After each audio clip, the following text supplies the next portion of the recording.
क्या भारत के नए शिक्षा मंत्री महिला विरोधी हैं? क्या प्रहलाद जोशी सच में बलात्कारियों का बचाव करते हैं? मंगलवार को संसद में जो कुछ भी हुआ उसके बाद से हर जुबान पर बस यही सवाल है।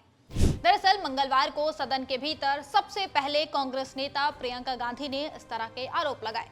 इसके बाद नेता विपक्ष राहुल गांधी ने भी सदन के बाहर यही बातें दोहराई। प्रहलाद जोशी समेत तमाम बीजेपी के नेताओं ने इन आरोपों का खंडन किया है और कहा है कि प्रियंका गांधी माफी मांगे।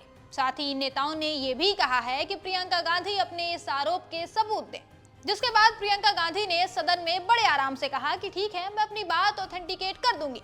लेकिन प्रियंका के ये कहते ही भाजपा के सांसद तिलमिला उठे और सदन में हंगामा करने लगे और आखिरकार प्रियंका गांधी को अपनी बात पूरी करने का मौका नहीं दिया गया। बता दें कि प्रियंका गांधी ने आरोप लगाया था कि नए शिक्षा मंत्री प्रहलाद जोशी ने एक गर्भवती महिला के बलात्कारियों की रिहाई पर सहमति जताई थी और सवाल उठाया कि एक ऐसे आदमी को शिक्षा मंत्री बनाकर देश की करोड़ों लड़कियों को प्रधानमंत्री ने क्या संदेश दिया है। कांग्रेस नेता के इस बयान पर सदन में ही संसदीय कार्य मंत्री किरेन रिजिजू, केंद्रीय मंत्री प्रहलाद जोशी और बीजेपी सांसद निशिकांत दुबे विरोध जताने लगे। किरेन रिजिजू ने लोकसभा स्पीकर से इस बयान को तुरंत संसद की कार्रवाई से हटाने को कहा। उन्होंने कहा कि नए शिक्षा मंत्री पर इस तरह की टिप्पणी चरित्र हनन है। इसके बाद प्रहलाद जोशी ने कहा कि प्रियंका गांधी को गलत खबर नहीं देनी चाहिए और इसके लिए उनके खिलाफ कार्रवाई की जानी चाहिए। प्रियंका गांधी ने इसी के बाद कहा कि मैं अपनी बात को ऑथेंटिकेट करने के लिए तैयार हूं, लेकिन उन्हें अपनी बात पूरी करने नहीं दी गई।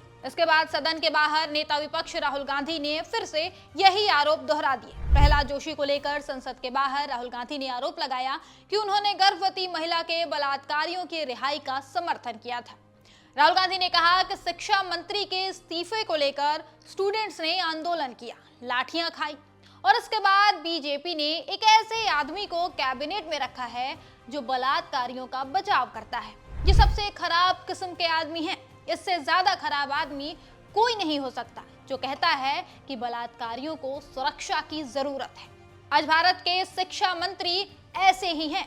इसके बाद कांग्रेस नेता ने यह भी कहा कि प्रधानमंत्री का ये अजीब रिएक्शन है कि उनकी कैबिनेट में इतने सारे लोग हैं, वो उनमें से किसी को भी चुन सकते थे, लेकिन उन्होंने एक ऐसे आदमी को चुना जो बलात्कारियों को बचाता है।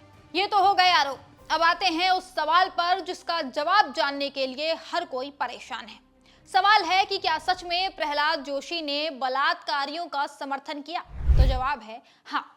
दरअसल गुजरात में 2002 में हुए दंगों के दौरान बिल्किस बानो से गैंगरेप और उनके परिवार के 7 सदस्यों की हत्या के आरोप में 2008 में मुंबई की सीबीआई कोर्ट ने 11 आरोपियों को उम्र कैद की सजा सुनाई थी। लेकिन फिर 15 अगस्त 2022 को गुजरात सरकार ने सभी 11 दोषियों को रिहा कर दिया, ये कहते हुए कि ये सब 14 साल से अधिक वक्त तक सजा काट चुके हैं। गुजरात सरकार के इस फैसले के बाद तब न्यूज चैनल एनडीटीवी ने तत्कालीन केंद्रीय संसदीय कार्य मंत्री प्रहलाद जोशी से सवाल किया कि क्या ये सही फैसला था। तो इस पर जोशी ने कहा कि जब सरकार और संबंधित लोगों ने फैसला ले लिया है तो मुझे इसमें कुछ भी गलत नहीं लगता, क्योंकि ये कानून की प्रक्रिया है। तब प्रहलाद जोशी ने यह भी कहा कि जिन दोषियों ने जेल में काफी समय बिताया है उनके लिए रिहाई का प्रावधान है। हालांकि बाद में सुप्रीम कोर्ट ने जनवरी 2024 में इस रिहाई को रद्द कर दिया और सभी 11 दोषियों को दोबारा जेल वापस भेजने का आदेश दे दिया था। अब विपक्ष प्रहलाद जोशी के इसी बयान को लेकर सवाल खड़े कर रहा है।